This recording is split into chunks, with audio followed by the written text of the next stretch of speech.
El cáncer es un problema de salud de gran importancia en todo el mundo y una de las causas más destacadas de morbilidad y mortalidad en adultos y niños. El cáncer se define como un conjunto de enfermedades genéticas relacionadas provocadas por un grupo de células que se multiplican sin control y de manera autónoma, invadiendo localmente y a distancia otros tejidos. Cuando se pierde el control del ciclo celular, gracias a que el material genético contenido en el ADN se daña o se altera, provocando mutaciones irreversibles, se afecta el crecimiento y la división normal de las células. Cuando esto ocurre, las células no cursan el proceso de apoptosis y esto da pie a la formación de tumores. Ahora bien, después de esta introducción podemos empezar a hablar de las generalidades de la respuesta antitumoral. Observaciones clínicas y experimentos realizados en animales han establecido que, aunque las células tumorales derivan de células del anfitrión, los tumores desencadenan respuestas inmunitarias. Estudios citopatológicos muestran que muchos tumores están rodeados de infiltrados de células mononucleares, formados por linfocitos T, linfocitos citolíticos naturales y macrófagos, y que hay linfocitos activados y macrófagos en los ganglios linfáticos que dan a los lugares en los que crece el tumor. La presencia de infiltrados linfocitarios en algunos tipos de melanomas, carcinomas de colon y mama es un factor predictivo de un mejor pronóstico. La primera demostración experimental de que tumores pueden inducir respuesta inmunitaria protectora procede de estudios de tumores trasplantados realizados en los años 50. Por ejemplo, se puede inducir un sarcoma en un ratón endogámico pintando su piel con sustancia química cancerígena metilcolantreno o MCA. Si el tumor inducido con MCA se reseca y se trasplanta en otros ratones ingénicos, los tumores crecen.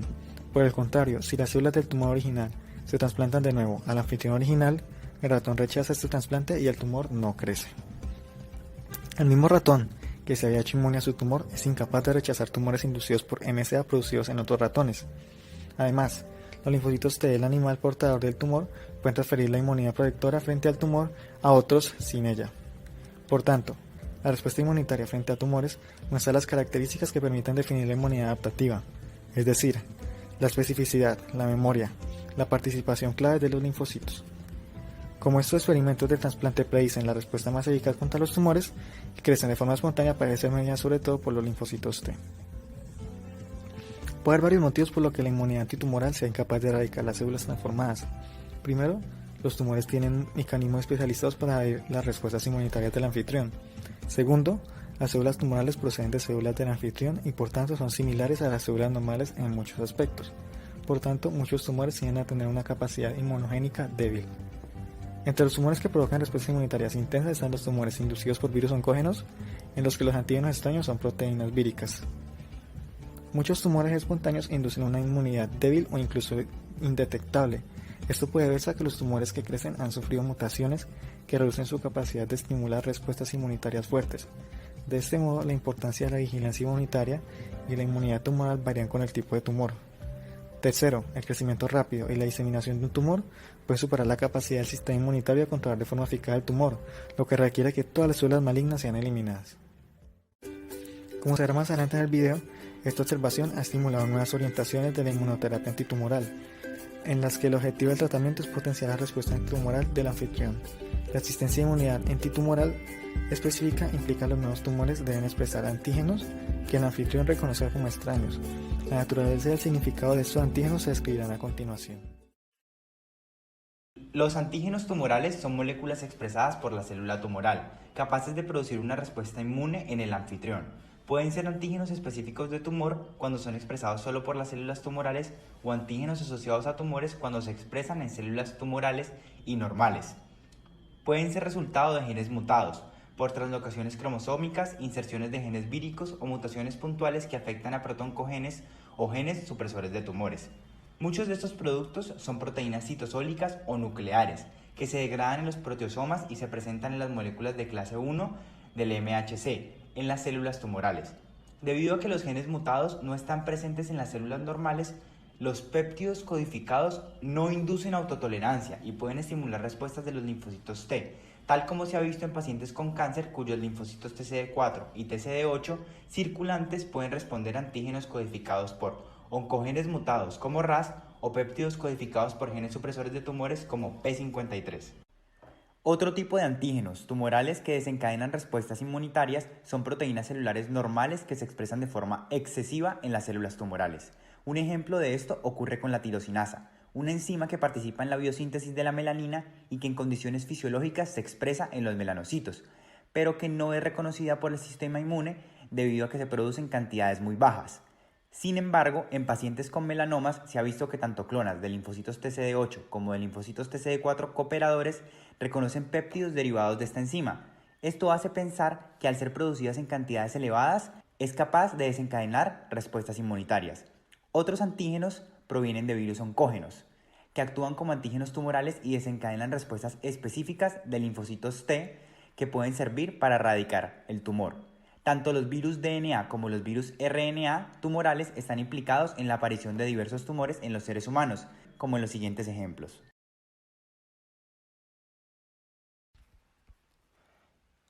Los antígenos oncofetales son proteínas que se expresan en cantidades altas en las células cancerosas y en fetos normales en desarrollo, pero no en los tejidos del adulto. Los dos antígenos oncofetales mejor caracterizados son el antígeno carcinoembrionario y la alfa-fetoproteína. El primero se encuentra restringido normalmente a tejidos fetales como en las células del tubo digestivo, el hígado y el páncreas, pero en el adulto estos antígenos pueden asociarse a carcinomas de colon, páncreas, estómago y mama, mientras que la alfa-fetoproteína es sintetizada y procesada en la vida fetal, en hígado y en el saco vitelino.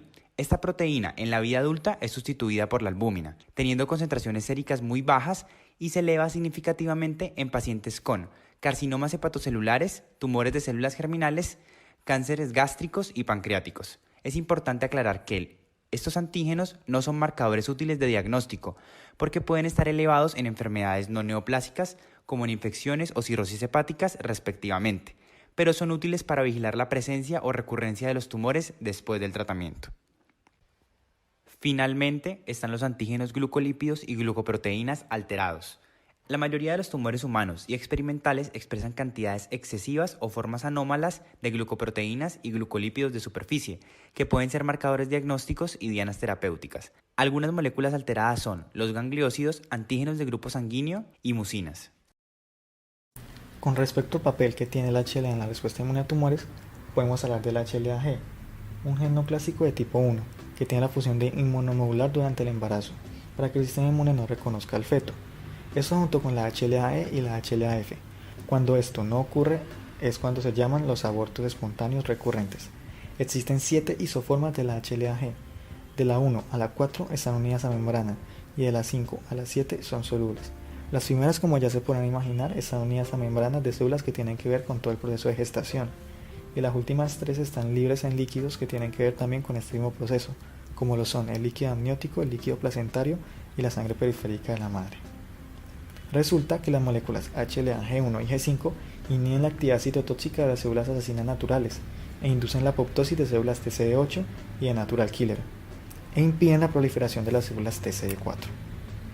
La expresión del HLA-G en tumores fue escrita por primera vez en el 98 en células de melanoma, pero con el paso del tiempo se ha venido viendo que diferentes tumores de diferentes clases pueden expresar también la molécula HLA-G. Aunque existen células tumorales que no expresan HLA-G, es decir, son HLA-G negativas, estas pasan a ser positivas, porque a través de la trogocitosis, un proceso en el cual adquieren de células inmunes partes de la membrana que expresan el HLA-G, adquieren así la capacidad para poder evadir a la respuesta inmune. En realidad, para que una célula tumoral escape del sistema inmune, solamente se requiere que el 10% de ellas expresen el HLA-G. La expresión del HLA-G se ha correlacionado con parámetros clínicos de algunos tipos de cáncer, aunque no siempre se relaciona que una mayor cantidad de expresión del HLA-G haga el tumor más agresivo. Por lo tanto, es sumamente interesante señalar que las concentraciones de HLA-G soluble pueden ser utilizadas en diagnóstico y pronóstico de cáncer, y en la distinción entre tumores malignos y benignos. Además, el bloqueo del HLA-G puede ser una herramienta potencial en la terapia contra el cáncer. El principal mecanismo de la protección inmunitaria frente a los tumores es la muerte de las células tumorales por parte de los linfocitos TCD8 citotóxicos. Los linfocitos T citotóxicos pueden realizar una función de vigilancia al reconocer y matar células que expresan péptidos derivados de antígenos tumorales y sean presentados asociados a moléculas de la clase 1 del MHC. De esta manera, la respuesta de los linfocitos TCD8 específicos frente a antígenos tumorales pueden exigir la presentación cruzada de los mismos por parte de las células dendríticas. Así pues, Una explicación de cómo se inician las respuestas de linfocitos T frente a los tumores es que las células tumorales o sus antígenos son ingeridos por las APC del anfitrión, particularmente por células dendríticas, y estos son procesados dentro de las APC. A partir de esto, los péptidos derivados de estos antígenos se presentan unidos a moléculas de clase 1 del MHC para su reconocimiento por los linfocitos TCD8. En adición, las APC van a expresar coestimuladores que proporcionan las señales necesarias para la diferenciación de los linfocitos TCD8 en los linfocitos T citotóxicos antitumorales. Una vez que se han generado linfocitos T citotóxicos efectores, estos van a ser capaces de reconocer y destruir las células tumorales. Los linfocitos TCD4 pueden participar en la respuesta inmune antitumoral proporcionando citocinas para la diferenciación de los linfocitos CD8 vírgenes en linfocitos T citotóxicos efectores y de memoria. Por otra parte, en cuanto a la diferenciación de los linfocitos TCD4 a favor de la respuesta antitumoral, van a tener que el patrón de diferenciación que ha mostrado mejor relación con el pronóstico de los pacientes es el TH1. Este patrón de diferenciación TH1 produce interferón gamma y promueve la respuesta inmune celular mediada por linfocitos TCD8 citotóxicos. Los linfocitos TH1 también estimulan la actividad de células fagocíticas como los macrófagos proinflamatorios tipo M1 y la citotoxicidad mediada por células NK, las cuales van a ser poblaciones que contribuyen a la vigilancia inmunológica en el cáncer. En algunos estudios se ha demostrado que los anfitriones portadores de tumores pueden sintetizar anticuerpos contra diversos antígenos tumorales que van a estar expresados en la superficie de las células tumorales. En el caso de la respuesta mediada por anticuerpos, la cantidad y calidad de los anticuerpos va a estar influenciada por la naturaleza del antígeno y las señales de los linfocitos T cooperadores. La integración de estas señales contribuye a la supervivencia y proliferación de los linfocitos B, su diferenciación a células plasmáticas y a los eventos de maduración de la respuesta mediada por las inmunoglobulinas. En este orden de ideas, las inmunoglobulinas, por medio de su capacidad de reconocer antígenos tumorales, permiten la activación de mecanismos de muerte mediada por el complemento. La activación del complemento por la vía clásica va a depender de la formación de inmunocomplejos antígeno-anticuerpo, que posteriormente va a conducir a formar el complejo de ataque membrana que induce la muerte de las células tumorales por alteraciones osmóticas. En algunos estudios de laboratorio se ha demostrado que estas tienen una gran capacidad de matar células provenientes de ciertas líneas tumorales, especialmente a las células de tumores hematopoyéticos. En adición, también responden a la falta de moléculas de clase 1 del MHC, dado que el reconocimiento de estas moléculas genera señales inhibitorias a las NK. Al no haber una expresión de estas moléculas de clase 1 del MHC, estas células tumorales van a convertirse en moléculas diana para las NK. Ahora bien, también existen diferentes factores que potencian la capacidad tumoricida de las NK, como lo son la presencia de citocinas como el interferón gamma, la IL-15 y la IL-12. Se ha visto también que células como los linfocitos LAG, que son básicamente células NK activadas por las IL-12, que han sido obtenidos de cultivos de células sanguíneas periféricas o linfocitos infiltrantes del tumor, pueden realizar acciones citolíticas importantes contra células tumorales. Los macrófagos son capaces de inhibir la proliferación y el crecimiento de las células tumorales dependiendo de su estado de activación. No se conoce muy bien cómo se da la activación de los macrófagos por parte de los tumores, pero se plantea que uno de los mecanismos es por medio del reconocimiento de patrones moleculares asociados a la lesión tumoral por parte de los TLR del macrófago. Otro concepto que se plantea es la activación de los macrófagos por el interferón gamma producido por los LT específicos frente al tumor. Así pues, como mecanismo efector, estos también pueden matar a las células tumorales por los mecanismos que también usan para la destrucción de microorganismos infecciosos, tales como la producción de óxido nítrico, siendo esta la vía más destacada. Los tumores evaden la respuesta inmune de diversas formas, entre ellas la pérdida de expresión de ciertos antígenos como el MHC clase 1, la microglobulina beta 2, algunos componentes de la maquinaria de procesamiento de antígeno y subunidades protosomales. También pueden hacer uso de moléculas como CTLA4 o PD1 ligando, con quienes se evita o inhibe la activación de linfocitos T. Además puede secretar sustancias como el TGF-beta que inhibe la proliferación y función efectiva de los linfocitos y macrófagos. Por otro lado, las células supresoras mielocíticas que actúan normalmente en sitios de inflamación crónica inhiben las funciones inflamatorias de los macrófagos y células dendríticas, además de inhibir la activación de linfocitos T por medio de radicales libres como el proxinitrito. Estas también son responsables de inducir el cambio de desarrollo de linfocitos reguladores pasando a los linfocitos cooperadores hacia linfocitos Th2. El aumento de linfocitos T reguladores suprime la respuesta de los linfocitos T frente a los tumores. También es ayudado por macrófagos de fenotipo M2 que secretan, entre otras cosas, interleuquina 10, que reduce la actividad efectiva de los linfocitos T. Debido a que los tratamientos frente a tumores no son solo nocivos para las células tumorales, sino también para células normales, se ha estudiado la posibilidad de terapias inmunogénicas. Existen varias formas entre las que encontramos, en primer lugar, la estimulación de la respuesta inmune activa del anfitrión frente a tumores. Esto incluye las vacunas antitumorales, que se realizan mediante el uso de péptidos que pueden ser reconocidos por linfocitos T citotóxicos específicos. La vacuna se administra en forma de células dendríticas del paciente que han sido purificadas y cultivadas con el o los antígenos tumorales. El bloqueo de las vías inhibidoras sirve para promover la inmunidad antitumoral. Para que un tumor evada la respuesta inmune debe crear tolerancia inmunitaria. Esto lo realiza por diferentes vías donde crea puntos de control. Con el fin de bloquear estos puntos de control se utilizan diferentes moléculas como anticuerpos específicos para CTLA4 o PD1 ligando. La complicación más importante en este tratamiento es la posibilidad de reacciones autoinmunes, en cuya regulación CTLA4 y PD1 son esenciales. Para evitarlas se utilizan antiinflamatorios como corticosteroides. Se han usado citoquinas para la estimulación de proliferación y diferenciación de linfocitos T y linfocitos NK. Entre estas se ha usado dosis altas de interleuquina 2 intravenosa para inducir regresión tumoral. Sin embargo, este tratamiento es limitado ya que la interleuquina 2 estimula la producción de otras citoquinas como el factor de necrosis tumoral y el interferón gamma que tienen acción proinflamatoria. La sobreproducción de estas citoquinas puede llevar a un síndrome de fuga vascular debido a su actividad sobre las células del endotelio vascular. Otra forma usada es el estímulo inespecífico del sistema inmune. Esto mediante el uso de sustancias inflamatorias o fármacos que actúen como activadores policlonales de los linfocitos. Un ejemplo de esto es el uso del bacilo Calmette-Guerin muerto inoculado en el lugar del tumor para favorecer la destrucción de las células tumorales por medio de macrófagos.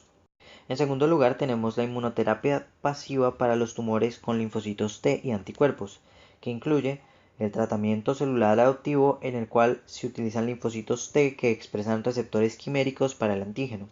Se realiza mediante el uso de linfocitos T sanguíneos aislados que se estimulan con anticuerpos anti-CD3 y o anti-CD28.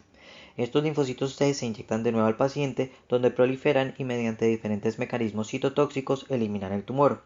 Además, se ha utilizado el aislamiento de linfocitos T infiltrantes de tumor que puede tener linfocitos T citotóxicos específicos frente al tumor y linfocitos NK activados. En leucemia se han utilizado los linfocitos T y NK con células madre hematopoyéticas de un donante halógeno, donde los linfocitos T van contra las moléculas halógenas del MHC de las células hematopoyéticas del paciente, incluidas las leucémicas, mientras que los linfocitos NK del donante atacan las células tumorales por su baja expresión de moléculas MHC clase 1. La complicación más importante es la posibilidad de enfermedad de injerto contra anfitrión. Finalmente existe tratamiento con anticuerpos monoclonales, esto con el fin de utilizar anticuerpos específicos para eliminar el tumor de la misma forma que se elimina la infección de un microorganismo. Han existido varias terapias monoclonales efectivas, entre ellas los pacientes con linfoma de linfocitos B tratados con anti-CD20. Además de ir directamente contra el tumor, se han tratado de atacar otros factores importantes como el VEGF. Por último, se han estudiado variaciones de anticuerpos acoplados a moléculas tóxicas como ricino y la toxina diftérica. A esto se le llaman inmunotoxinas. Sin embargo, los anticuerpos deben ser muy específicos para que la toxina no sea endocitada por células sanas, ya que esto puede tener efectos sistemáticos como hepatotoxicidad y síndromes de aumento de permeabilidad. El sistema inmune juega un papel fundamental en la erradicación de los tumores, pero también puede contribuir al desarrollo de los mismos. Se ha visto que la inflamación crónica producida por el sistema inmune es un factor de riesgo para la aparición de tumores en diferentes tejidos, como en las enfermedades inflamatorias crónicas, tales como el esófago de Barrett, la enfermedad de Crohn y la colitis ulcerativa. Se considera que algunos cánceres son un efecto indirecto de los estados inflamatorios crónicos causados por infecciones, como ocurre en el carcinoma y linfoma gástrico por infección crónica con Helicobacter pylori, y en los carcinomas hepatocelulares secundarios a infecciones por el virus de la hepatitis B y C.